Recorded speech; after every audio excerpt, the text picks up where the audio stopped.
Welcome back, everyone, to MorningLine. Nick Barris here on the Plus. We're also streaming live on Facebook, wherever you may be across the country. We're at Facebook at newschannel5.com or News Channel 5 Plus. Invite you to join in the conversation. We just heard from Dr. Hildreth over at Meharry Medical College, part of the Nashville Coronavirus Task Force. Also now shifting gears from the medical to the economic and business. Ralph Schulz is joining us. He's president and CEO of the Nashville Chamber of Commerce. Good morning, sir. Can you hear me all right? I can hear you great, Nick. Thank you. You have had a great show. Dr. Hildreth is really a strong leader.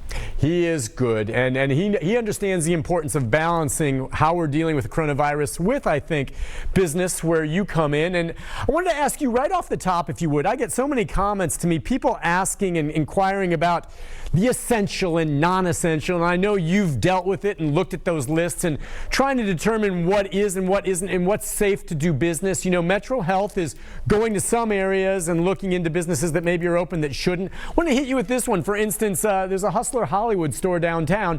It is open, but no one can go in, and there is, you know, curbside pickup. And I'm just curious, from your take on something like that, essential or non-essential? Well, I think we have to rely on the definitions that are provided by our public health officials. You know, they're trying to keep the economy open as much as they can, as safely as they can. And I think, you know, when they define businesses or identify businesses that can operate safely with the public, I think they're letting them do that. So, you know, we've been pretty comfortable and pretty impressed with our elected officials as they're making these definitions. I think particularly now they're really trying to balance effectively keeping the economy going as well as protecting public safety.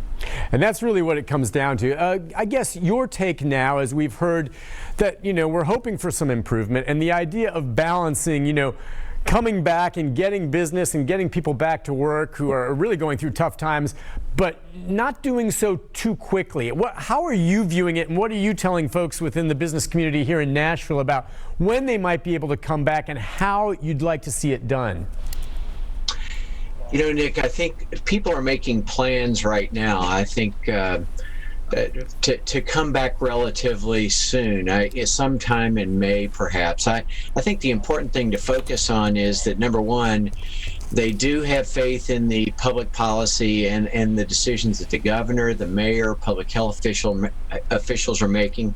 I don't think anybody in the business community was surprised by the governor and the mayor extending their orders to the end of this month.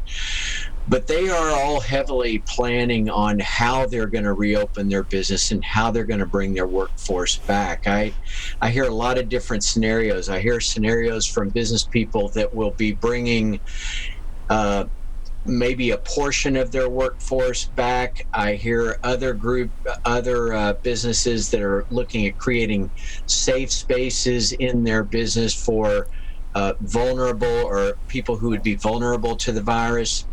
I hear people that plan to be rotating teams, some of which are going to be working remotely, some of which will be working in the office, and then they'll alternate space. I think the business community is pretty eager to get that economy rolling again. But, you know, look at this time period. There's been a big investment by this community and by this economy to get to a point where we might be able to see some safety down the road. And I don't think anybody wants to be premature in restoring their operations. But I will say, I agree with Dr. Hildreth. It's going to be a new normal. There will be differences in the way businesses operate, and they are going to first be thinking about the safety of their employees and their customers, and then they'll be looking for efficiency in a new model. We've got a couple phone calls for you, sir, and let's take those. You let me know if you have any trouble hearing it, but it's been working well, and we'll go to my friend Reverend Fuzz with a question for you. Reverend, go ahead with a question for Ralph. I got a quick question, Nick. Okay. First of all, good morning, Ralph, and run for governor. But my question is this. You're looking at when do we go back to work and what plans we can put together for that. I'm hearing these scenarios of it being many, many months. Even one said 2021. What kind of scenarios would you look at for our region if this thing causes us to shut down beyond the fall?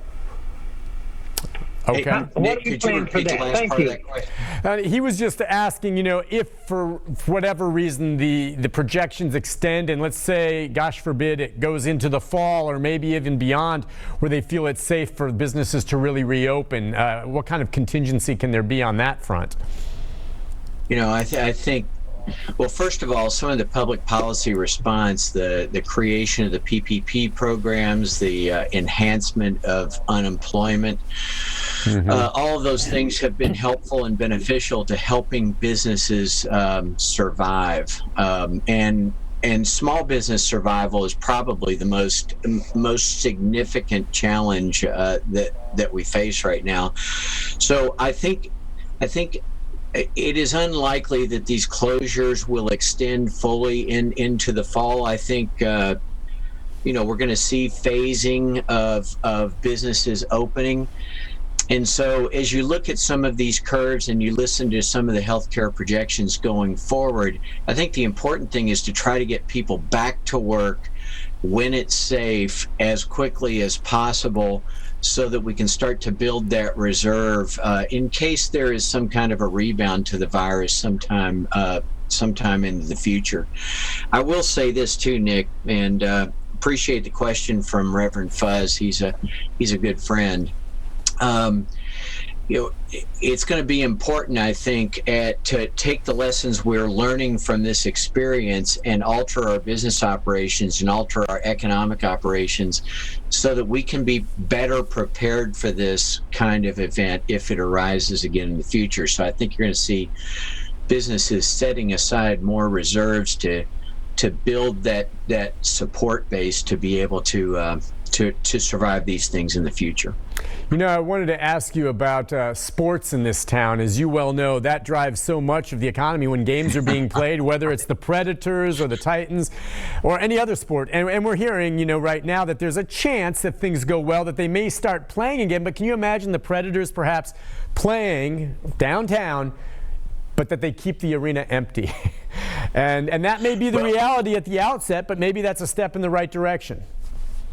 Well, it's hard to imagine, but I look forward to the Predators being back under any circumstances. Yeah. I'm willing to watch them on TV, and I think it's exciting that the Predators have won some of these simulations that have been taking place in the hockey world and won the Stanley Cup. Again, we have to be really smart. We have to phase things in. I think that. Those larger gatherings are going to be the things that sort of return last, it would appear. Yeah. And I think that when I talk to sports executives, they're being really smart about trying to maintain their linkage and their connection to their fans.